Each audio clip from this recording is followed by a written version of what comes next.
Hello dear aspirants, welcome to my channel Banker Choice. And this is Sachin Patel, your mentor, your bro. So we will start today's current affairs session. तो आज हम 10 सितंबर की top news discussion करेंगे। सबसे पहले हमारा जो current affair session start करने का इस प्रकार का शेड्यूल है। सबसे पहले मैं 5 एमसीक्यू करवाता हूँ कल की न्यूज़ पर बेसिस, उसके बाद आज की न्यूज़ पर डिस्कशन करेंगे, फुल वे में करेंगे विद एमसीक्यू अच्छी तरह से। आप यदि पहले दिन जुड़े हुए हैं तो कम से कम 2 दिन जुड़िएगा, और आपको यदि इस सेशन की पीडीएफ चाहिए तो उसके लिए मैं टेलीग्राम ग्रुप की लिंक इसमें पिन करवा देता हूँ कमेंट बॉक्स में। Thank you. So start G20 शिखर सम्मेलन का आयोजन दिल्ली की किस बिल्डिंग में हुआ है? तो यह है भारत मंडपम हुआ। गाइस ये एमसीक्यू चल रहे हैं तो इनको थोड़ा रैपिड फायर मोड में करेंगे हम। कल के हैं 18वें G20 के शेरपा का नाम बताइए। अमिताभ कांत। हाल ही में किस राज्य सरकार ने मुख्यमंत्री मेधावी छात्र प्रोत्साहन योजना शुरू की है? तो यह ओडिशा ने की है, ओडिशा। ठीक है। हाल ही में जम्मू कश्मीर विश्वविद्यालय में अपनी तरह के पहले सामुदायिक रेडियो का उद्घाटन किसने किया है? ये मनोज सिन्हा ने किया है। G20 का 21वां सदस्य कौन बना है? तो ये आज की न्यूज चल रही है। ठीक है, एमसीक्यू 4 ही करवाया मैंने। तो कौन सा बना है? African union. तो ये कल ही बना है अफ्रीकन यूनियन, आपको पता है ना गाइस। तो अफ्रीकन यूनियन अब बन चुका है। पहले G20 में 20 मेंबर थे, अब अफ्रीकन यूनियन को बनने के बाद अब G20 में कितने सदस्य हो गए हैं? तो वर्तमान में 21 सदस्य हो चुके हैं। और जो अफ्रीकन यूनियन की बात करें तो इसमें 55 देश शामिल हैं, और पहले से शामिल 19 देश और 27 देश यूरोपीय यूनियन जिस जो पहले से शामिल था। तो वर्तमान में कुल 101 देश भी हो गए हैं। सदस्य की बात करें तो 21 सदस्य हो चुके हैं। G20 समिट के पहले सेशन में भारत ने अफ्रीकन यूनियन को G20 का परमानेंट मेंबर बनाने का प्रस्ताव लिखा था। क्यों, मैंने एक शॉर्ट भी छोड़ रखा, आप उसको देख लेना। प्रधानमंत्री नरेंद्र मोदी जी ने लिखा था प्रस्ताव, और भारत के प्रस्ताव का चीन और यूरोपीय यूनियन ने भी समर्थन किया। और यूनियन को मेंबरशिप मिलने से अफ्रीका के 55 देशों को फायदा होगा। अफ्रीकन यूनियन के head Azali Assoumani G20 summit में भी शामिल हुए हैं। हाँ, अपने यहाँ पर भारत में जो भारत मंडपम में ये बिल्डिंग है, इसमें G20 की मीटिंग चल रही 9 से 10 सितंबर को है ना गाइस, आज भी है। अब अफ्रीकन यूनियन की बात करें तो इसकी स्थापना 1963 में हुई थी अफ्रीका के स्वतंत्र राज्य द्वारा। 55 देश हैं इसमें। अफ्रीका महाद्वीप के देशों से बना है संघ। ठीक है, ये है। और आगे चलते हैं तो भारत, अगला करते हैं क्वेश्चन। भारत और किस देश के बीच द्विपक्षीय नौसेना अभ्यास वरुण 23 का दूसरा चरण आयोजित किया गया है? तो भारत और किस देश के साथ? तो यह फ्रांस के साथ। भारत और फ्रांस के बीच ये एक्सरसाइज चल रही है, और नौसेना टाइप की एक्सरसाइज है। वरुण 23 जो एक्सरसाइज है उसका सेकंड एडिशन आयोजित किया गया है। फर्स्ट एडिशन इसका जनवरी में था। तो अब बात करते हैं तो भारतीय और फ्रांस की नौसेना ने द्विपक्षीय अभ्यास के 21वें संस्करण का दूसरा चरण वरुण 23 अरब सागर में आयोजित किया गया है। ठीक है, 21वें संस्करण का दूसरा चरण अरब सागर में आयोजित किया गया है। इस एक्सरसाइज में दोनों पक्षों में साइल फ्रिगेट, टैंकर, समुद्री गश्ती विमान और संयुक्त हेलीकॉप्टरों के गाइडेड विमटरों ने भाग लिया है।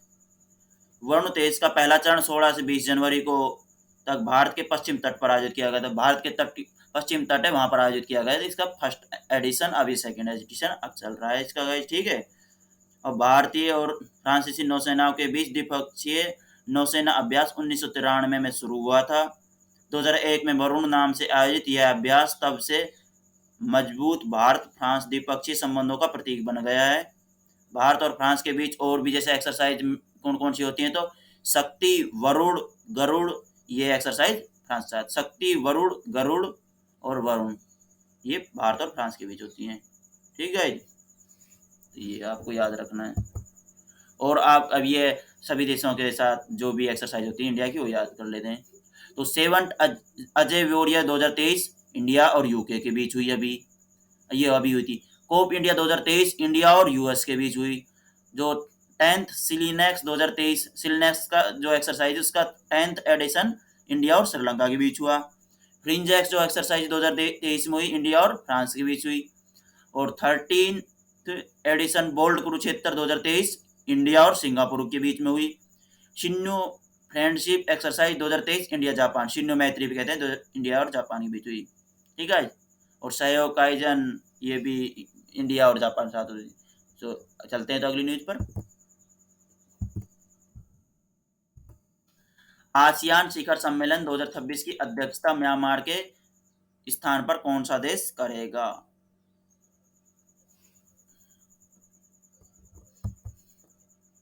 इंडोनेशिया कर रहा है। आसियान शिखर सम्मेलन की 2026 की अध्यक्षता आपको पता है इंडोनेशिया करेगा और जकार्ता में होगी। ठीक है, ये जकार्ता में इसका वो है। तो दक्षिण पूर्व एशियाई देशों के संगठन के नेतृत्वकर्ताओं ने वर्ष 2026 में म्यांमार को अध्यक्षता न देने का फैसला लिया है। वर्ष 2021 में क्योंकि जो म्यांमार के पास ये सदस्यता थी, उस वजह से हिंसक और वहां पर क्योंकि कुछ भय का माहौल है, यहाँ पर म्यांमार में भय का माहौल है। इसमें 2021 में हिंसक तरीके से सत्ता कब्जा करने के बाद अंतर्राष्ट्रीय नेता की मांग करने वाले म्यांमार के सत्तारूढ़ जनरलों के लिए एक बड़ा झटका है। फिलीपींस ने वर्ष 2026 में अध्यक्षता संभालने के लिए सहमति जताई है।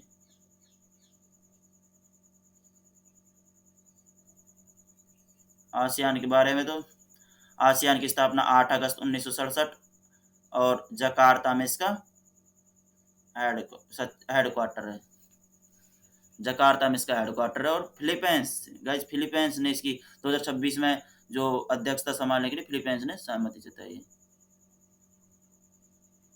फिलीपींस याद रखना। और इसने आसियान के जो सेक्रेटरी जनरल है उनका नाम है काऊ किम हॉर्न, मेंबर 10 है। ठीक है, तो अगली न्यूज पे चलते हैं। इस देश के सर्वोच्च न्यायालय ने गर्भपात को अपराध श्रेणी से बाहर कर दिया है। तो मैक्सिको जो दोस्तों उत्तरी अमेरिका महाद्वीप का देश है। मैक्सिको ने गर्भपात को, मैक्सिको जो सुप्रीम कोर्ट है उसने गर्भपात को अपराध श्रेणी से बाहर कर दिया है। ठीक है।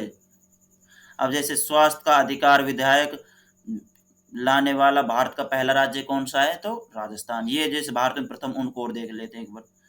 देश का पहला केबल स्टे रेल पुल कहाँ बनकर तैयार हुआ? जम्मू कश्मीर। देश की पहली जल निकाय गणना में कौन सा राज्य शीर्ष पर है? पश्चिम बंगाल। बच्चों के लिए डिजिटल स्वास्थ्य कार्ड प्रदान करने वाला पहला राज्य कौन सा है? तो उत्तर प्रदेश। अभी मैक्सिको की बात कर लें। चलो, मैक्सिको के सर्वोच्च न्यायालय ने देश में गर्भपात को विधिसंगत ठहराया है। न्यायालय ने एक बयान में कहा है कि गर्भपात के लिए दंडित करने वाली व्यवस्था असंवैधानिक है क्योंकि यह महिलाओं के मानवाधिकार का हनन है। चलो, जैसा कोर्ट कह रहा है उनका। इससे पहले 2007 मैक्सिको सिटी सहित मैक्सिको के 32 राज्यों के 12 शहरों में गर्भपात को कानूनी ठहराया जा चुका है। ठीक है। अब मैक्सिको की बात करें कैपिटल की, तो मैक्सिको सिटी। प्रेसिडेंट की बात करें Andres Manuel Lopez Obrador. Andres Manuel Lopez Obrador prime president है यहाँ के। करेंसी मैक्सिकन पैसो चलती है यहाँ पे। भारत मैक्सिको ने अनुसंधान प्रौद्योगिकी और नवाचार सहयोग पर समझौते पर ज्ञापन पर हस्ताक्षर किए थे। तो भारत और मैक्सिको ने अनुसंधान प्रौद्योगिकी नवाचार सहयोग पर जो समझौता किया उस पर ज्ञापन पर हस्ताक्षर किए। मैक्सिको के पूर्व राष्ट्रपति लुइस एचेरवी का निधन हो गया। लुइस एचेरवेरिया। ठीक है गाइस, ये भी याद रखना है आपको। अगली न्यूज पर। विश्व आत्महत्या रोकथाम दिवस कब मनाया जाता है? तो यह प्रतिवर्ष 10 सितंबर को मनाया जाता है, विश्व आत्महत्या रोकथाम दिवस। आत्महत्या के मामलों को रोकने के लिए विश्व आत्महत्या रोकथाम दिवस मनाया जाता है। इसकी स्थापना 2003 में विश्व संगठन WHO के द्वारा की गई थी। 2021 से 2023 तक का जो विषय है वो क्या है? Creating hope through action. Creating hope through action, ये इसकी थीम है। अब WHO की बात करें तो इसका जो फाउंडेशन ईयर था तो 7 अप्रैल 1948 को फाउंडेड हुआ। और इसका हेडक्वार्टर है जिनेवा स्विट्जरलैंड में। और इसके डायरेक्टर जनरल का नाम क्या है? टेड्रोस अधानम गैब्रियोनियस। टेड्रस अदानम गैब्रियोनियस ये इसके डायरेक्टर जनरल हैं। ठीक है, तो अगला क्वेश्चन गाइस, ये वैसे एमसीक्यू टाइप में है, जैसे पहले करवा दी थी ये न्यूज मैंने। हाल ही में महिला फैशन ब्रांड डब्लू ने किसे अपना ब्रांड एम्बेसडर नियुक्त किया है? तो इसने किया है अनुष्का शर्मा को। ठीक है, ये जो दिग्गज क्रिकेटर विराट कोहली उनकी वाइफ थी। तो अब हम हाल ही के ब्रांड एम्बेसडर और देख लेते हैं एक बार। तो बीपीसीएल ने अभी हाल ही में राहुल द्रविड़ को ब्रांड एम्बेसडर बनाया था। एप्सन इंडिया ने रश्मिका मंदाना को अपना ब्रांड एम्बेसडर बनाया। और एसिक्स ने श्रद्धा कपूर को अपना ब्रांड एम्बेसडर बनाया। रोहित शर्मा को जियो सिनेमा ने अपना ब्रांड एम्बेसडर नियुक्त किया। जियो सिनेमा के रोहित शर्मा। और आपको पता है अभी हाल ही में जो वैकल फिल्टको है उसने वाकैफिटको ने आयुष्मान खुराना को बनाया।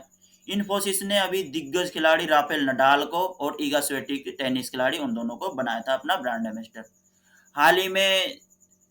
और चलो अब इतनी नहीं करते हम लोग, बहुत हैं ये, ठीक है।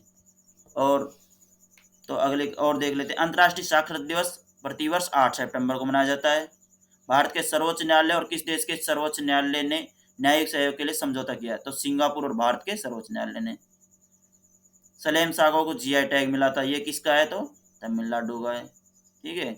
Simply save merchant SBI card, अभी एसबीआई कार्ड लॉन्च किया। ठीक है, एसबीआई बैंक ने। तो यही है, अब और करो कर लो। मैक्सिको पुरस्कार प्राप्त करने वाले पहले भारतीय कौन थे? विनोबा भावे। और अब फिलहाल किसने जीता? अभी रवि कन्नन ने जीता, चारों को मिला था अभी। यही है। ठीक है, so thank you guys, love you all. और वो एक क्वेश्चन उसमें मैंने बता दिया, तो जैसे हो गया तो मेरे से एक बार इसमें बोला था ना, शायद 8 का कौन सा क्वेश्चन है, उसमें आप एक बार दोबारा देख लेना उसको, मैंने पीछे बता दिया उसका आंसर। तो थैंक यू गाइस।